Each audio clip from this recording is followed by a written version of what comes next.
I made a video today about a girl named Agnes that I met in college, and everybody's like flabbergasted. They're like, oh my God, I don't think it ever happened. Let me help you guys out.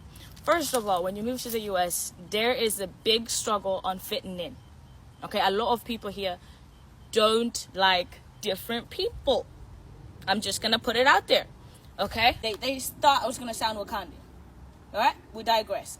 So, if you do not know yourself in the US, somebody or something will create you. So Agnes came and she pretended she did not know her mother tongue. This one right here may ruffle a few wigs. Yeah, literally. I mean, literally. Now, our girl Agnes left Uganda speaking fluent Luganda. And 3 months later, she came back sounding like she just had a brunch in Beverly Hills. You know, those ones I don't understand. I don't understand what you're saying. Luganda, is that like Spanish? I mean, the accent, imported and vocabulary, factory set.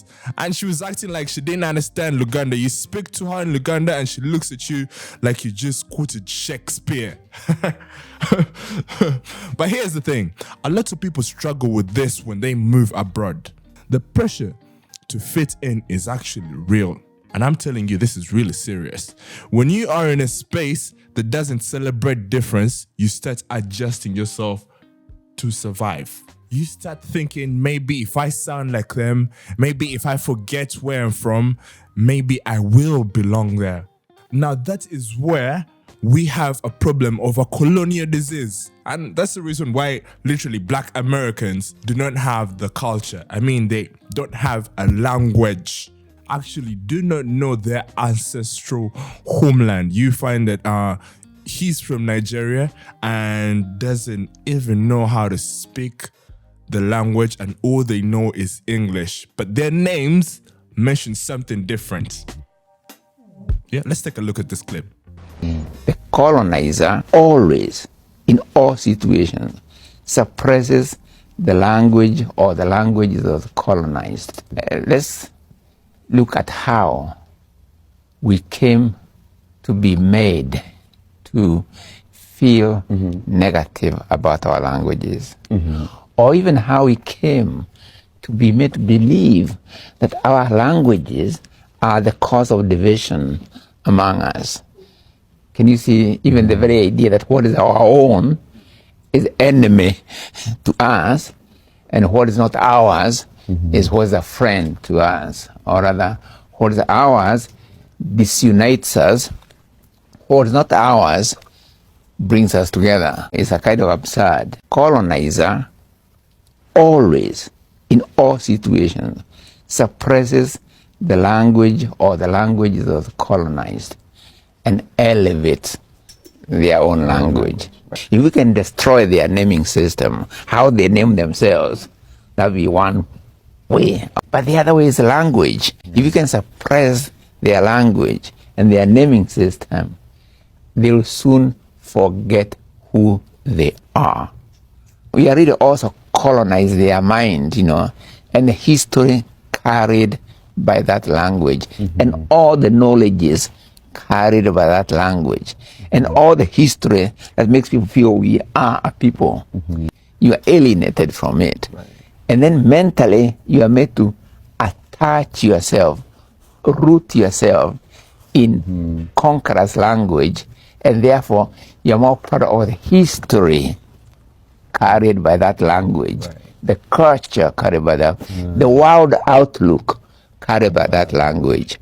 Now, if you know all the languages of the world and you don't know your mother tongue or your first language or the language of your culture, then that is surely self-enslavement, you know. But if you know your mother tongue or your first language, then add all the languages of the world to it. That's empowerment. The choice we really have is between empowerment and self-alienation. Truth is, when you let go of your language, your roots, your flavor, you are not just pretending, you're losing a part of who you actually are. Now, what he's trying to explain is that most of the Africans, who travel to different countries, or you travel to the colonial masters' countries, you tend to forget your own language and forget your origin. And what he's trying to say is, if you cannot speak your own mother tongue, your own language, your own native language, then you're actually putting yourself in self-enslavement. The truth is, when you let go of your language, your roots, your flavor, you are not just pretending, you're losing a part of who you actually are. Now, the loss of language, in my opinion, directly correlates to the loss of identity, because it is an imperative factor of communication of those cultures, of those people, and of those identities. Now, taking myself for an example, I'm unable to communicate with an elder because of me. I can't relay my ideas, therefore they can't relay back onto me and their ideas and their histories, and I can't learn, essentially.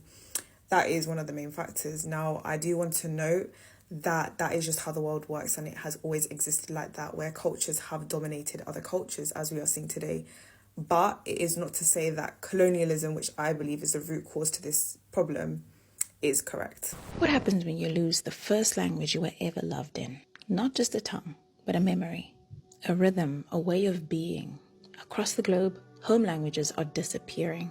And when they disappear, we don't just lose words, we lose worlds. UNESCO estimates that one language dies every 2 weeks. And by the end of the century, half of the world's over 6,000 languages could be extinct. In South Africa alone, Kwekwe Khoa, the language of the Nama and the Damara people, is critically endangered. So is Ngqu, only fluently spoken by Omakhilmait, also known as Omakatrina Yeso. Globally, over 370 million indigenous people are affected by language loss. And with each generation, fewer children speak their grandparents' tongue.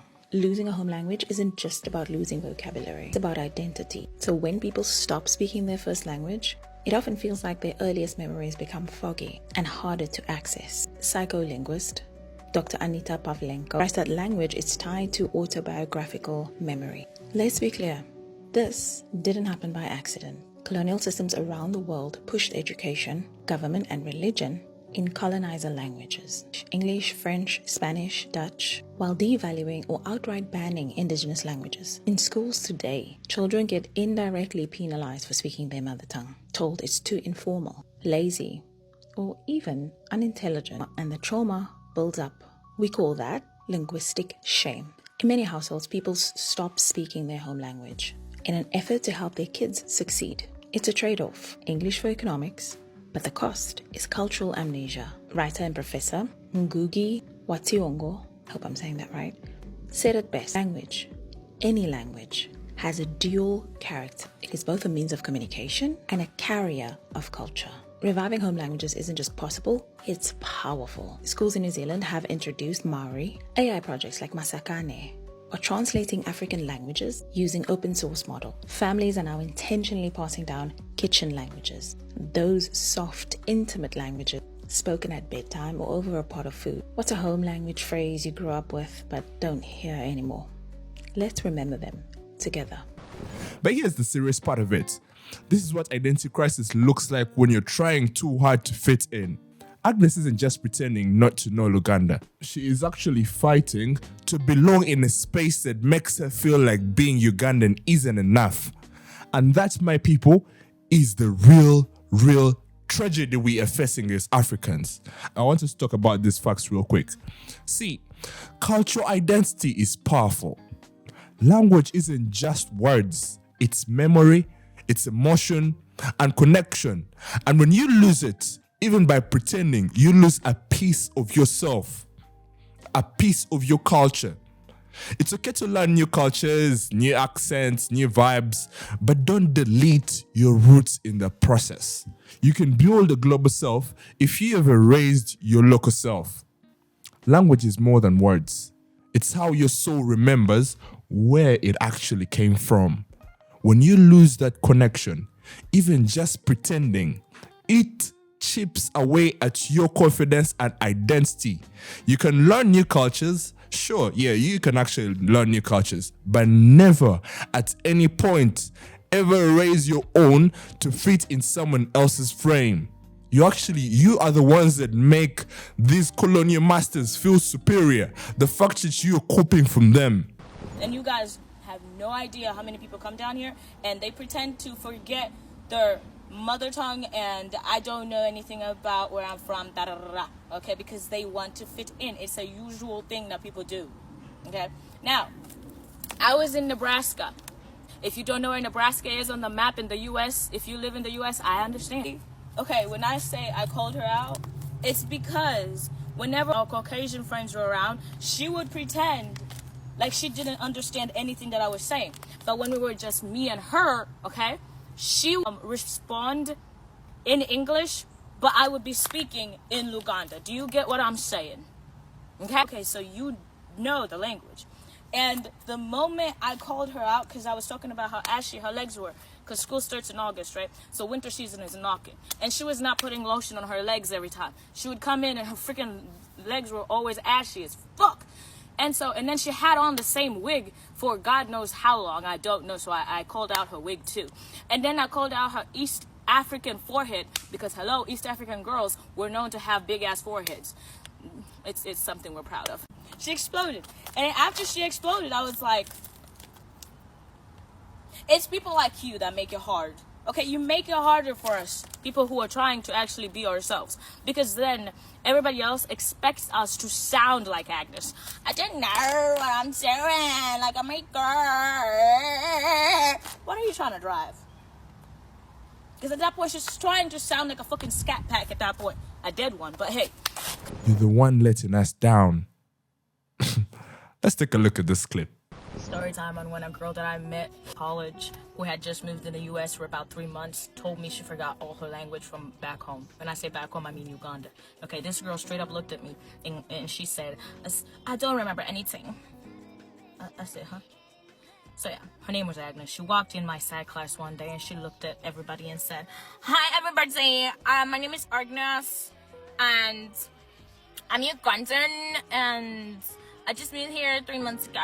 I said, Agnes and I are gonna be friends.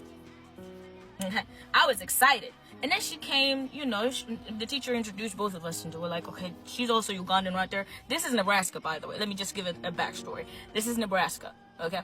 And so she's looking at me, I'm looking at her, and I'm like, oh my God, I'm gonna have a best day. Agnes walks up to me, and I thought that it was just a show thing. No, she came up to me and said, I don't remember anything. I said, we're talking about a person that we're getting that ding, ding, ding, ding. I said, oh, let me abuse Agnes. Because Agnes needs to come back. So now move me cha-cha. Now move me tumbe kwanga tumbe zazari ashy. Now move my wig ye jaya ina kwanga yari kadi. Now move my, yes. And as I'm saying these things, okay, Crazy. As Ugandans, as Africans, we cannot hide our expressions. So for somebody who did not remember the language, her face was showing a lot of, you know, doing some sprints and everything. Then afterwards, nothing go breaking. Oh, sweetheart, I don't remember anything. What happened? Apparently, she remembered everything after that.